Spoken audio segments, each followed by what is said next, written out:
Hi, Randy Robbins here. I miss you all and look forward to seeing us all together again, live and in person. 1969 was a watershed year for me, my generation, the whole country, but mostly me. I participated in the March on Washington in November. I met Maureen Stapleton in her dressing room after a performance of Plaza Suite. We all witnessed the moon landing and Neil Armstrong's moonwalk less than a week after Woodstock. The sexual revolution was expanding my social horizons exponentially. But all these events and more paled in contrast to a journey that I took on January 19th, my first airplane flight, JFK to Miami, with an unscheduled and unexpected interruption. Backstory: I graduated college in August of 1968, having taken the requisite 12 credits necessary to be certified to be a provisional teacher in the New York City school system. And I was assigned a job as a day-to-day substitute teacher in East New York, Brooklyn, where on any given day I would be responsible to teach any given subject. I taught Spanish, of which I knew nada, or French, which I did speak, or German, which I didn't, or science or math or whatever. It was not a sparkling experience for me. In January of 1969, my girlfriend took me to her sister's bat mitzvah, where I met their cousin Charlie, the principal of an elementary school in the South Bronx. He sized me up and said he had a vacancy coming up in the new term, beginning February 3rd, of a 5th grade class for which I might be perfect. Would I be interested in interviewing? Yes, in a heartbeat.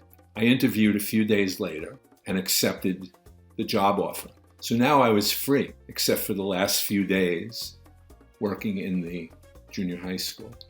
On Saturday, January 18th, my cousin Joel called and invited me to join him flying to Miami for a week. I jumped at it. I got my mother to agree to call the school and tell them that I had the flu. My father dissented, saying things about work ethic and commitment to the junior high. But I was 21. I blew him off.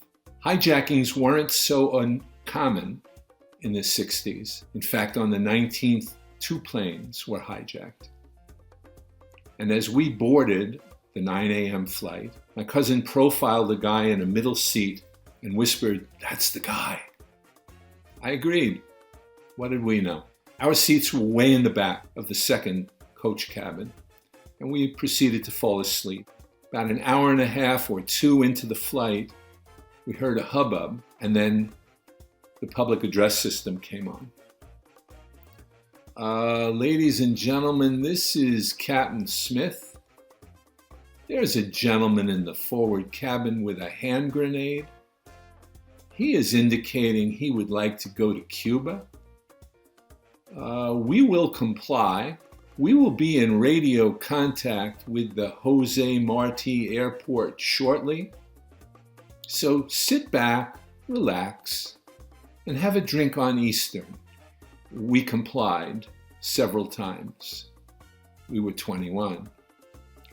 It turns out that over Wilmington, North Carolina, this guy climbed over a passenger whose name was Gladys Schock, no pun intended, raced to the front, burst into the cockpit, and, in a sense, hijacked the plane. We landed safely, although I could swear that the wing ended up not 10 feet away from a fence. We were immediately surrounded by armed militia.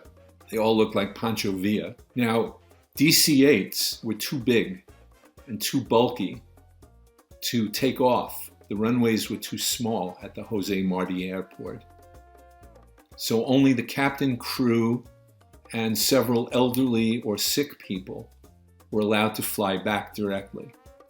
The rest of us were shepherded off the plane and into a private area of the airport, where we were served lunch from our plane. After about an hour, I asked a Guatemalan passenger to inquire as to when we would be returning to Miami. And she came back with the information that we would either leave for or be in Miami at 5 o'clock.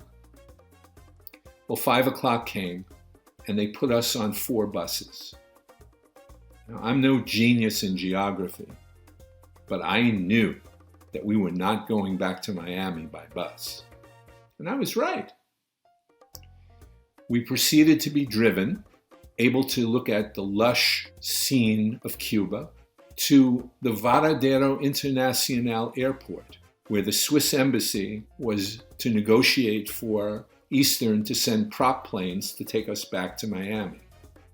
We arrived after dark, and the airport was dark. Planes hadn't arrived. So they took us to the Varadero Internacional Hotel and invited us to the showroom for dinner. So there we were, about 140 or 50 of us, in a cavernous room that must have held 1,000 people. It was we and maybe 20 Cubans. And we were treated to an entire floor show, including an MC, a stand-up comic, singing and dancing, all in Spanish. Our waiter spoke no English, and my table mates and I spoke no Spanish. So in French, I inquired what the meal was going to be, and he told us poisson. Now everyone knows that poisson means either fish or poison. As it turns out, it was a little bit of both.